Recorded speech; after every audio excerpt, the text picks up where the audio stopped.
ओम श्री गणेशाय नमः। राधे कृष्ण कथा कहानियाँ में आपका स्वागत है। राधे कृष्ण की कृपा आप सब पर बनी रहे। आइए जानते हैं माघ महात्म्य का छठा अध्याय। बड़ी श्रद्धा पर्व के शस्त्र अर्जुन ये कथाएं सुन रहे थे। अंत में भगवान दत्तात्रेय जी ने शस्त्र अर्जुन के आगे कहा, हे राजन, एकाचित होकर सुनो। मैं इस माघ स्नान के विषय में एक और प्राचीन इतिहास तुम्हें सुनाऊंगा। सतयुग में धन धान्य संपन्न अतसेठी नवेद नगर में कुबेर के समान धनी हिम हिम कुंड नामक एक वैश्य निवास करता था। हिमकुंड अत्यंत कुलीन, धर्मात्मा तथा शुभ कार्य करने वाला था। उसने अपनी व्यवस्था बुद्धि से अनेकों प्रकार के व्यवसाय करके 8 करोड़ अशर्फियां एकत्रित कर ली थी। इतना धनार्जन करने के बावजूद इस संसार को क्षणभंगुर तथा नरवश समझकर अपने उपार्जित धन के छठे भाग को यह वैश्य धर्म कर्मों पर व्यस्त करता था। वह प्रतिदिन देव पूजा तथा अतिथि की सेवा किया करता था। इसी बीच उससे पुत्र उत्पन्न हुआ। संतान प्राप्ति से वह बड़ा खुश हुआ। उसने बड़े पुत्र का नाम कुंडल और छोटे का नाम विकुंडल रख दिया। हिमकुंड ने दोनों पुत्रों को योग्य बनाया और उनकी युवा अवस्था प्राप्त करते हुए वह घर के व्यवसाय का सारा भार उन पर छोड़कर स्वयं विष्णु भक्ति करने के विचार में बन चला गया।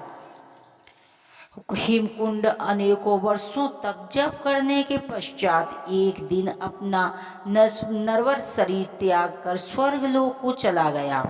इधर हिमकुंड के प्रभु भक्ति के लिए वन गमन करने के पश्चात उनके दोनों पुत्रों धन कुबेर होने के अभिमान में आकर मंदोमंद होकर निंदनीय आचरणों, पापोचारों तथा दुष्कर्मों में लिप्त हो गए। दुर्व्यसनों में लिप्त होकर निंदनीय आचरण करते हुए वे अपनी माता का तिरस्कार और अनादर करने के साथ साथ अपने से बड़ों, पूज्यों और श्रेष्ठ जनों का भी अपमान करने लगे। धर्म से पूर्णतम विमुख होकर वे दोनों ही पापाचारी, वैश्यागामी, मगपाई, जुआरी तथा परा स्त्रीगामी हो गए। वे एक दिन रात वैश्याओं के यहाँ अनेक नृत्य, संगीत तथा मदपान में गुजारने लगे। वे पूरे वैभव और विलास से राजसी ठाट बाट में रहते थे तथा उन्होंने अपना व्यवसाय भी बंद कर रखा था। पानी की तरह धन बहाते हुए वे पूर्ण स्वेच्छाचारी तथा निरंकुश जीवन जी रहे थे। बिना कोई कार्य किए पापाचार में धन व्यस्त करने के कारण उनके पिता के अथवा धन को पंख लगने में देर नहीं लगी और कुछ ही वर्षों में वे अपना सारा धन समाप्त कर बैठे। पिता की संचित हुई अशर्फियां समाप्त हो जाने पर उनके पास कुछ नहीं बचा। वे पूरी तरह कंगाल बन गए। धनहीन और कंगाल होकर वे चोरी करने लगे। उन पर साहूकारों का कर्ज भी हो गया था। चोरियां करने के कारण उनकी सारे नगर में निंदा होने लगी तथा लोगों ने उनका रहना कठिन कर दिया। तब वे दोनों भाई अपना नगर छोड़कर भाग खड़े हुए। उन्हें हर समय साहूकारों तथा राजा का भय भी सताता रहता था। अंत वे दोनों नगर के बाहर वन में रहने लगे। वन में भीलों के साथ रहने पर वे और भी अधिक पाप हिंसा करने लगे। कुछ समय बाद बड़ा भाई कुंडल भीलों के साथ जाकर पर्वत पर निवास करने लगा तथा छोटा भाई विकुंडल एक ऋषि के साथ आश्रम में जाकर रहने लगा। एक दिन भाई को सिंह ने मार डाला तथा उसी दिन दूसरे भाई को सर्प ने डस लिया। इस प्रकार दोनों भाइयों की एक ही दिन मृत्यु हो गई।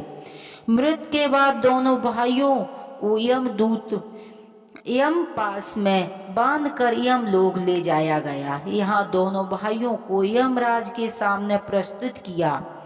चित्रगुप्त जी ने दोनों भाइयों को कि जी भर कर लेखा जोखा देख कर यमदूतों से कहा, हे यमदूत, पाप कर्मों में लिप्त होने के कारण बड़े भाई को नरक में ले जाओ तथा छोटे भाई को धर्मात्मा विकुंडल को स्वर्ग में ले जाकर दिव्य भोगों का उपभोग कराओ। चित्रगुप्त के आदेश अनुसार यमदूतों ने बड़े भाई कुंडल को नरक में डाल दिया और विकुंडल को एक देवदूत स्वर्ग सुख भोग कराने के लिए स्वर्ग लोक ले लेकर चल दिए।